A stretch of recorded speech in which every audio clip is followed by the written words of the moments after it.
Perkenalkan, nama saya Alus Yukitaro Globo dengan NIM 224611099.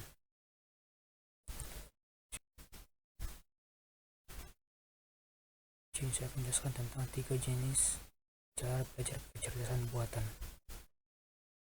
Kecerdasan buatan dibagi menjadi 3 jenis berdasarkan cara belajarnya. Pertama, supervised learning. Kedua, unsupervised learning. Yang ketiga, reinforcement learning. Supervised learning adalah cara AI belajar dari data yang sudah diberikan label. Label adalah kategori yang akan dipelajari. Label seperti kunci jawaban. Model dapat mengetahui apakah prediksinya benar atau salah setelah melihat label. Cara kerja supervised learning. Pertama, menyediakan data latih. Yang kedua, model mempelajari pola hubungan input dan output. Yang ketiga, model diuji menggunakan data baru. Keempat, model menghasilkan prediksi. Contohnya, pada data ini terdapat data latih yang diberi label kelas, wortel berwarna orange, tomat yang berwarna merah, dan paprika yang berwarna hijau. Kemudian, model akan mempelajari data tersebut. Kemudian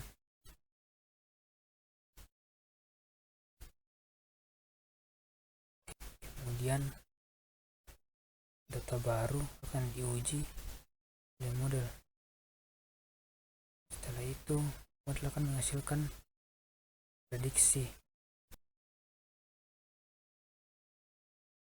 Kemudian model akan menghasilkan prediksi wortel yang berwarna orange, paprika yang berwarna hijau, dan tomat yang berwarna merah. Implementasi supervised learning di dunia nyata. Yang pertama, deteksi spam email. Yang kedua, pengenalan wajah. Yang ketiga, prediksi harga rumah. Yang keempat, klasifikasi penyakit medis. Yang kelima, sistem rekomendasi berbasis rating. Yang kedua, unsupervised learning. Unsupervised learning adalah metode pembelajaran AI yang tidak menggunakan label. Model belajar dengan mencari pola atau struktur yang tersembunyi di dalam data. Yang kerja unsupervised learning. Yang pertama, data tanpa label dimasukkan ke model. Kedua, model mencari kesamaan antar data. Dan yang ketiga, data dikelompokkan berdasarkan kemiripan. Contoh, dapat data tanpa label, kemudian data ini dimasukkan ke model.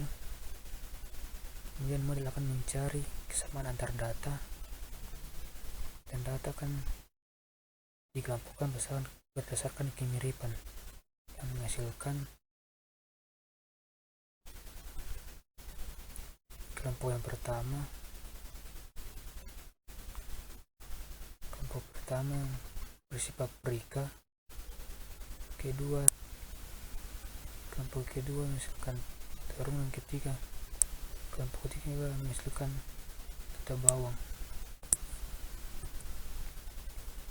Kemudian implementasi unsupervised learning di dunia nyata. Yang pertama, segmentasi pelanggan atau marketing. Yang kedua, pengelompokan dokumen. Yang ketiga, analisis perilaku pengguna. Yang keempat, deteksi anomali, fraud, penipuan. Yang kelima, kompresi data. Yang ketiga, reinforcement learning. Reinforcement learning adalah metode pembelajaran AI di mana agen belajar melalui editor.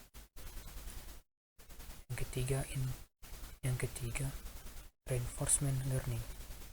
Reinforcement learning adalah metode pembelajaran AI di mana agen belajar melalui interaksi dengan lingkungan, dengan sistem reward dan punishment. atau hukuman. Yang cara kerja reinforcement learning. Yang pertama, agen melakukan aksi, kemudian lingkungan memberikan reward atau punishment. Yang ketiga, agen memperbaiki strategi untuk memaksimalkan reward. Contohnya di sini ada agen anjing yang melakukan aksi menangkap bola. Kemudian setelah menangkap bola, dia akan diberikan reward atau makanan. Dan implementasi reinforcement learning di dunia nyata. Yang pertama, game AI seperti AlphaGo, Chess AI, dan Chess AI. Yang kedua, robot otonom. Yang ketiga, mobil self driving. Yang keempat, sistem kontrol industri.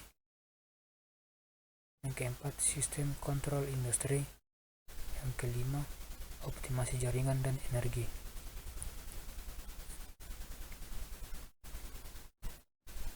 Matrix performa supervised learning.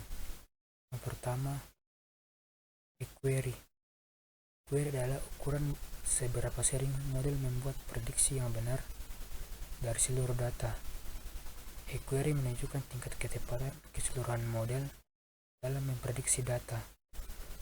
Rumusnya query jumlah prediksi benar dibagi total data. Kemudian yang kedua, precision mengukur ketepatan model dalam memprediksi kelas positif. Precision menunjukkan seberapa banyak prediksi positif yang benar dibandingkan seluruh prediksi positif. Rumusnya precision true positif dibagi true positif ditambah false positif. Yang ketiga, recall mengukur kemampuan model dalam menemukan seluruh data positif yang sebenarnya. Recall menunjukkan seberapa banyak data positif yang berhasil terdeteksi oleh model. Rumusnya recall true positif dibagi true positif tambah false negatif. Matrix performa unsupervised learning. Yang pertama, Silhouette score mengukur seberapa baik suatu data berada dalam klasternya dibandingkan klaster lain.